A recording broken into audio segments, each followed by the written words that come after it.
A religion without God and meaning, but you have nice words. You're taught to say nice words. Yeah. So somebody's I suppose I'm sure the communists had something like this. In the French Revolution, they replaced the priesthood with those who were called constitutional priests, and you had to kind of go along with the revolutionary line. And of course, there'd be the supreme being who replaced the Trinity. And of course, people need ceremony, they need rituals. And so now that we've got this decline of religion in our civilization, then these humanists would seem to be the modern equivalents of whatever the Russians had and whatever they had in the French Revolution. It's kind of laughable in a way, because you can see how societies have to go when they abandon Christianity. But God will resolve this.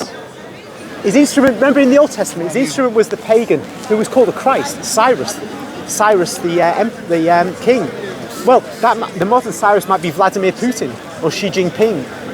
But either way. But in China, they are having now churches. But these, as you're saying, they are that the priests who are like not real priests. You mean agents of the government, the state? Yeah, priests. they are having that. Pope has said that he doesn't want two churches, so he's bringing these state priests. Yeah, he's making them bishops, and a lot of people are very unhappy about it. Yeah, because these are people I was in Japan recently, and they were telling me all these things. I went to the cathedral, St. Mary's Cathedral in Osaka, the biggest cathedral there, and that church generates about. All foreigners, all the tourists go there. Mm-hmm. So each one gives like 10,000, 5,000 money to the church. Right. So they collect a lot of money like that. Yeah. So when we were in the process of when we were talking to them, we asked them I happened to be there when Romulus Palle was a saint, and they were celebrating the feast of that saint on the 2nd or 30th of September or something. They were celebrating, and they clearly told me that this is a full-time business here. Right. That's how he explained to me. Yeah. So I said, one of the Chinese woman counted the money. So I said, how much is this money? I was shocked. It was over 300,000 yen. Oh my! How much is over, that? 1 yen, 1 pound is equal to 1.80 when I was there. So it's a business. It's a Yeah, business. So 150 grand, right? Business. Yeah. So I was shocked when she told me that. But So it'd be okay if the church was preaching the Catholic faith. That's I'm all for getting loads of money in. Yeah. As long as it's used properly and used properly, it's for preaching the Catholic faith. But at the same time they told me, and China, these are like this type of churches in China, where you can become a priest and give them a lecture, and stand there and give them a lecture. You can talk like that. See, the thing is, they cannot build churches. They're very restricted. No. Chinese government is giving them money to do that.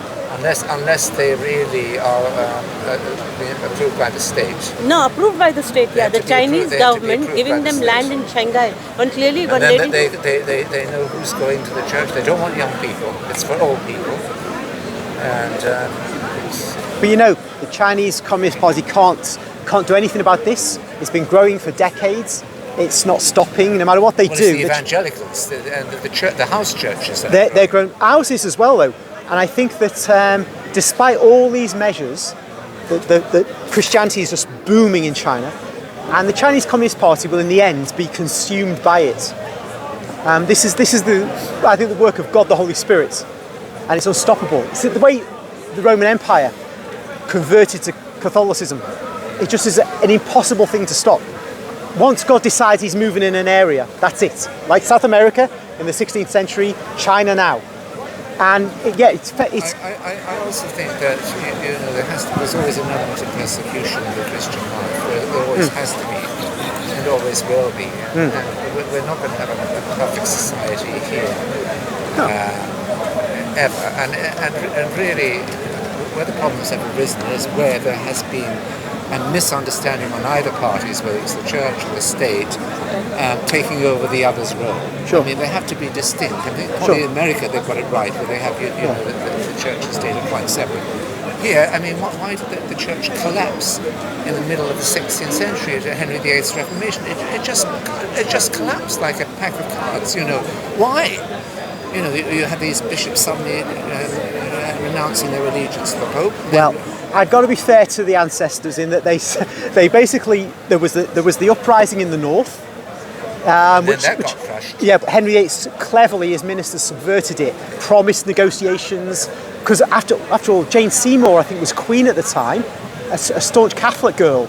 So look, there was great hope, and that we thought the king might be, going to do the right thing and realise the error of his ways. Then there was the Western Rising, again crushed, and of course we had the coming back to the faith under Queen Mary, for a time at least. Ruthless, wasn't she? But you see, Bloody Mary, they call her. but nonetheless, the real kind of destruction of the faith wasn't really completed, I think, until after 1688. When the coup took place, the great act of treason by Mary. That says to me, we had a very deep and strong faith. And Eamon Duffy talks about this. The country was entirely Catholic, root and branch, not just superficially. Well, but a dictator can do what he wants. It was sick, because people really become turncoats so easily and change their religion.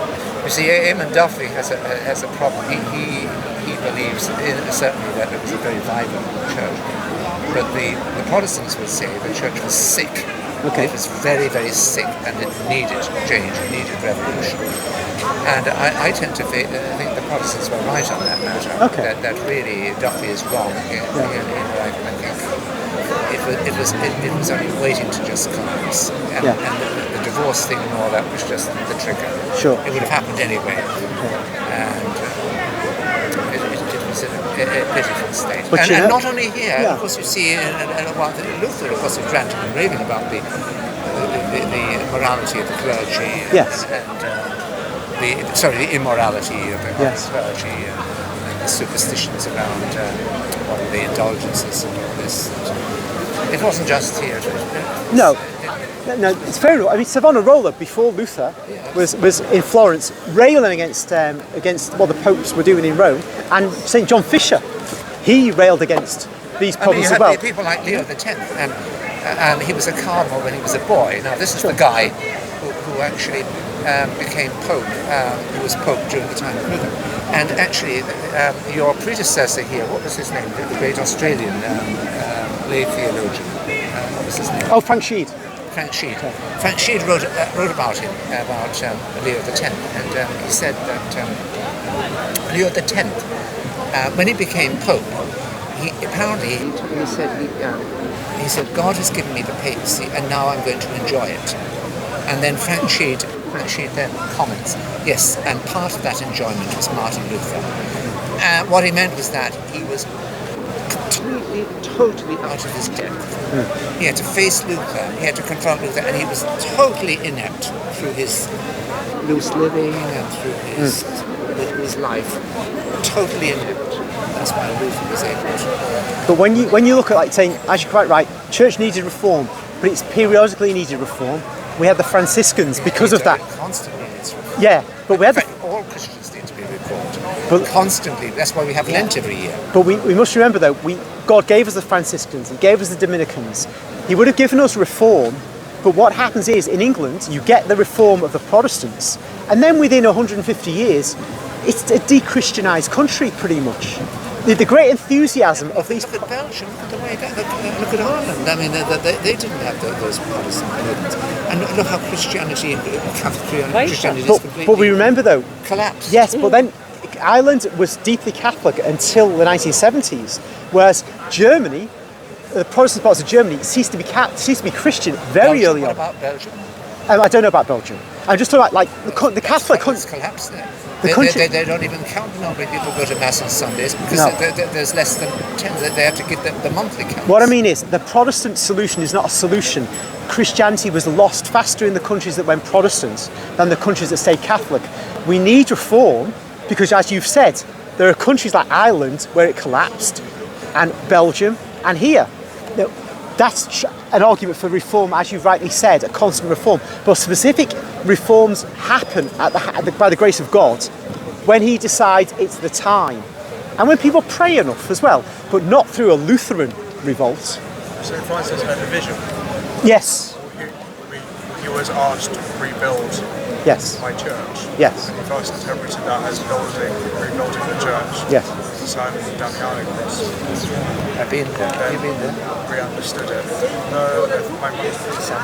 I've been there. Many times. So but he didn't just go off on his own. He went to Pope Innocent III, who then said, "Yes, go ahead. I'll give you an order. You've got an order, and you go ahead and do what you've got to do." And this is the way. It respects the authority of the Pope. Way of following Jesus, and it's radical. Yeah, it doesn't have to. Everything. That's the Franciscan way. One can have other ways as well. The point is, it's within the church. The authority of Jesus' minister, the Pope, is acknowledged. Christendom is not split up, and in fact, the Franciscan order went from strength to strength.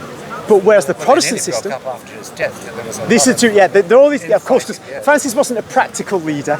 He was an inspired leader. That's why it is with many leaders. But contrast that with the Lutheran way or the Calvinist way. It's clear which is God's way. No blood being shed hither and thither by Francis and his followers or Dominic and his followers. So I think we get what we need if we stay within the church. And now we just got to see what God is going to give us. But I think it's a King Cyrus. People